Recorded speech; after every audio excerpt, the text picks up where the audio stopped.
పొద్దుగాల లేసుడు మాత్రం ఉరుకుడు, రాత్రికి ఎప్పుడో ఇంటికచ్చుడు. బిజినెస్ పని మీద బిజీగా ఉన్నా, నాకు తీర్వాటం ఏడుంది. ఇంట్లో ఖాళీ కూర్చున్నానా? ఇంటి పనంతా ఎవరు చేయాలి?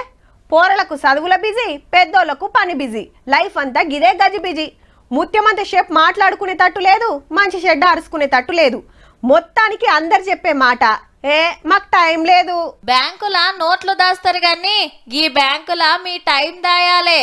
ఆవ్ టైం బ్యాంకు మరి చండీగఢ్ల పెద్ద మనుషుల కాసరైతానికి పెట్టిండ్రు. గిట్లనేం పండ్ల మీద పడి ఇంట్లో అవ్వ తాతలను అమ్మా నాయనలను చూసే తీర్వాటం లేనోళ్ళు ఈ బ్యాంకుకు కాల్ చేస్తే వాలంటీర్లను పంపుతారు. వాళ్ళను దవాఖానకు తీసుకుపోవుడు, అట్లా పార్కులో పొంట దిప్పుడు, తినబెట్టుడు, వాళ్ళతోని కూర్చొని జరసేపు ముచ్చట పెట్టుడు, గీసొంటి చేస్తారు.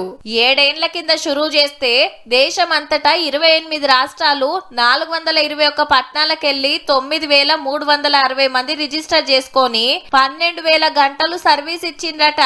ఎవరు ఏ ఏరియాలుంటే ఆడ దగ్గర పట్ల ఉన్నోళ్ళ కాడికి పోయి సేవలు చేయొచ్చు. మరి వీళ్ళకేం ఫాయిదా అంటారా? వీళ్ళు ఎంతసేపు సేవ చేసిండ్రో అంత టైం నోట్ చేసుకుంటారు. రేపటి నాడు వీళ్ళింట్లో గసంటి ఆశ్రమే వస్తే ఇంకొకరిని పంపిస్తారు.